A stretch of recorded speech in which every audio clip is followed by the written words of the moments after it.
कुछ एक झूठ हमारे दिमागों में बैठा दिए जाते हैं। जैसे आप सब ने यह कथा पढ़ी होगी कि एकलव्य का अंगूठा कटवा लिया द्रोणाचार्य ने, पढ़ा है ना आप सब ने? पर ये बताइए कितनों ने महाभारत में स्वयं पढ़ा है?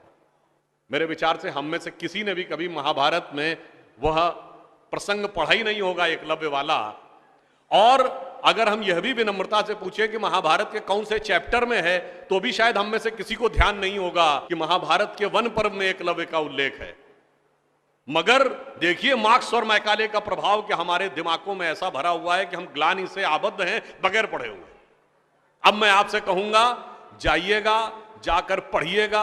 अवेलेबल हो तो इंटरनेट पे जाके सर्च कर लीजिएगा, ना हो तो जो महाभारत सीरियल आया था उसका एपिसोड जाके यूट्यूब पे देख लीजिएगा। कि किस्सा ये था कि जब आपको, चाहे आपने कथा सुनी होगी कि कुत्ते का मुंह बाणों से भर गया था, जो एकलव्य ने तीर चलाए थे, और जब वह तीर अर्जुन निकालते हैं तो उस कुत्ते के मुंह में एक खरोंच तक उस बाण से नहीं आई होती है, तो वो चौंक जाते हैं क्योंकि ये सामान्य तीर नहीं है। उन्होंने कहा तो दिव्य अस्त्र है कि मुंह में पूरा तीर से भर गया मुंह और इसके बाद भी एक खरोंच नहीं आई। आप कहेंगे दिव्यास्त्र का मतलब क्या?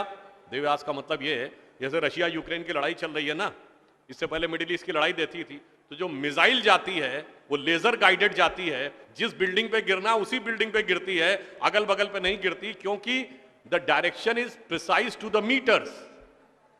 पर अगर मुंह के अंदर जाए और खाल पर खरोच ना आए, इसका मतलब it is so much strongly guided that it is precision to the micrometres. तो जब ये वो देखते हैं ये दिव्यास्त्र चलाना, तो उन्होंने कहा दिव्यास्त्र राजा चला सकता है, ये कैसे सीखा इसने? तो जब द्रोणाचार्य उससे पूछते हैं कि तुमने ये किससे सीखा, तो कहता आपसे सीखा गुरुजी। कहते मैं तो तुम्हें जानता नहीं बालक, तुम अपना परिचय दो। अब यहीं पर बिंदु है। एकलव्य क्या कहता है? मैं मगध नरेश जरासंध के प्रधान सेनापति हिरण्यधनु का पुत्र एकलव्य। अरे वो मगध के chief of the arm forces का बेटा था। यदि आप ये कह रहे हैं कि वनवासी था, तो ये भी पूरा वाक्य तो पूरा करो कि वो सेना अध्यक्ष था। मगर देखिए कितनी चालाकी से छुपा लिया आधे तथ्य को, और उसके बाद हमारे दिमागों में भर दिया कि ये बहुत गलत किया गया। बताइए, हमारे हिंदू धर्म के दो महाकाव्य रामायण और महाभारत, दोनों का रचयिता कौन? रामायण का रचयिता महर्षि वाल्मीकि, जो संस्कृत के आदि कवि माने जाते हैं। आज जो वाल्मीकि समुदाय है वो किस में आता है? शेड्यूल कास्ट में।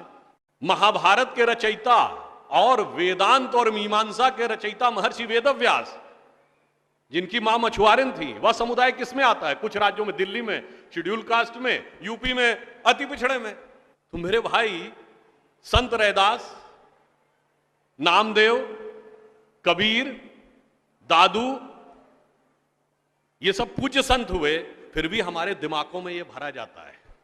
और कौन भरता है? वो लोग भरते हैं जो अपने यहां समाज के गरीब वर्गों की खरीद फरोख्त करते थे। और आपको यह भी बात बता दूं, जब हम कभी अपने यहां कहते हैं फॉरेन ट्रेवलर्स ने दिखाओ क्या लिखा है, तो मैं ये बात आपसे कहता हूं, इसको भी जाके चेक कर लीजिएगा।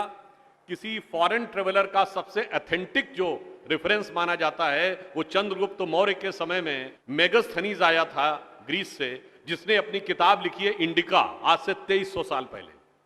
वो इंडिका किताब आज उपलब्ध नहीं है, मगर उसके उद्धरण तमाम जगहों पे हैं, तो प्रूवन है किताब थी। उसने भारतीय समाज में व्यवस्था का वर्णन करते हुए लिखा है कि यहां पर 7 जातियां हैं, मगर महत्वपूर्ण बात यह है यहां इतनी समरसता, इतना सामंजस्य है कि यूनान के समाज के समान यहां कोई समाज का ऐसा वर्ग नहीं है जिसके साथ शोषण या भेदभाव किया जाता हो। ये एक विदेशी लिख रहा है। और मैं एक और बात आपसे बताना चाहता हूं, बहुतों को नहीं पता होगा, गांव में पंचायत होती है ना, ये पंचायत में 5 की संख्या कहां से आती?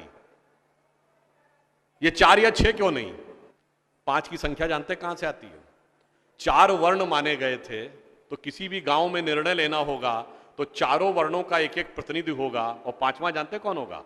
गांव के बाहरी क्षेत्रों में रहने वाले वो वनवासी जो प्रत्यक्ष रूप से गांव का हिस्सा नहीं है, पर हमारे निर्णय का प्रभाव उनके जीवन पर भी पड़ेगा, तो 5वां प्रतिनिधि उनका होगा। वहां से यह पंचायत का भाव आता है। और फिर मैं आपसे कहना चाहता हूं, हमारे दिमाग में एक और चीज भर दी गई कि जाति व्यवस्था हमने बनाई। आपको पता है कास्ट शब्द कहां से आया? ये कास्ट अंग्रेजी का शब्द नहीं है, ये पुर्तगीज भाषा का शब्द है।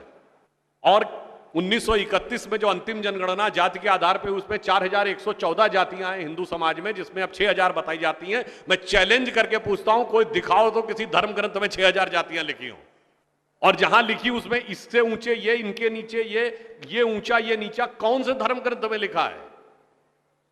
ये माली ऊंचे की तेली ऊंचे, सुनार ऊंचे कि लोहार ऊंचे, कहां लिखा है? जानते हैं कहां लिखा है? एक British census commissioner Herbert Risley द्वारा किए गए सेंसस में हिंदू समाज को जातियों में विभाजित करके ऊपर से नीचे तक लिखा गया, और फिर वो हमारे ऊपर अध्यारोपित कर दिया गया है। हमारे दिमागों में कैसी कैसी बातें भरी जाती हैं। एक थोड़ा लिबर्टी लेते हुए ये भी कहना चाहूंगा, महिलाओं को पढ़ने का अधिकार नहीं दिया जाता था। अब ये बताइए, हमारे यहां दिल्ली में लोगों को ध्यान नहीं होता है, आप लोगों ने मैत्री कॉलेज और गार्गी कॉलेज है ना, ये मैत्री और गार्गी कौन थी? ये वैदिक काल की 20-22 विदुषी स्त्रियों में से एक हैं। गार्गी ने ऋषि याज्ञवल्क्य के साथ शास्त्रार्थ किया। फिर मैं चैलेंज करके कहता हूं, दुनिया में कोई दूसरा धर्म संस्कृति बताइए जहां धर्म पे टिप्पणी करने का अधिकार किसी महिला को हो और किसी धर्म के ज्ञाता के साथ शास्त्रार्थ करने का अधिकार। फिर हमको समझाया जाता है कि हमारे यहां बराबरी नहीं थी। अरे आप सबको याद हो, सबसे प्रख्यात शास्त्रार्थ कौन सा है? आचार्य मंडन मिश्र और आदि शंकराचार्य के बीच में। दोनों के बीच में जो शास्त्रार्थ हुआ, उसका जज कौन था? आचार्य मंडन मिश्र की पत्नी उभय भारती। फिर मैं चैलेंज करके पूछता हूं, पहले दुनिया कोई धर्म बताइए जहां टिप्पणी करने का अधिकार स्त्रियों को हो और जज बनने का अधिकार हो डिस्कशन में। उसके बाद हमसे कहते हैं कि साहब बराबरी नहीं थी। इसलिए मैं कहना चाहता हूं कि हमारे यहां तो समाज में जिस प्रकार से एकाकार करके सबको साथ में लिया जाता था, बराबरी का तो आलम यह था, बराबरी नहीं थी, यह सच है। हमारे यहां बराबरी नहीं थी, हमारे यहां मातृशक्ति को पहले रखा जाता था।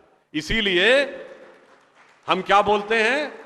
सीताराम, सीता पहले राम बाद में। लक्ष्मी नारायण, लक्ष्मी पहले नारायण बाद में। गौरी शंकर, गौरी पहले शंकर बाद में। राधे कृष्ण, राधा पहले कृष्ण बाद में। माता पिता, माता पहले पिता बाद में। और इसीलिए हमारे जितने भी प्रतीक हैं, भारत भी माता है, धरती भी माता है, प्रकृति भी माता है, गीता भी माता है, गंगा भी माता है, गाय भी माता है, गायत्री भी माता है। और ये केवल कोई आध्यात्मिक धार्मिक बात नहीं है। वर्ल्ड की डॉक्यूमेंटेड हिस्ट्री में अगर पहली बार कोई वुमेन रूलर रही है तो गुप्त वंश के समय में 4वीं शताब्दी में प्रभावती गुप्त ने शासन किया है। उसके बाद अहिल्याबाई होलकर, रानी दुर्गावती, रानी झांसी, वो सब तो आपने बहुत सुना होगा। अब वो लोग आके हमको समझाते हैं कि बराबरी नहीं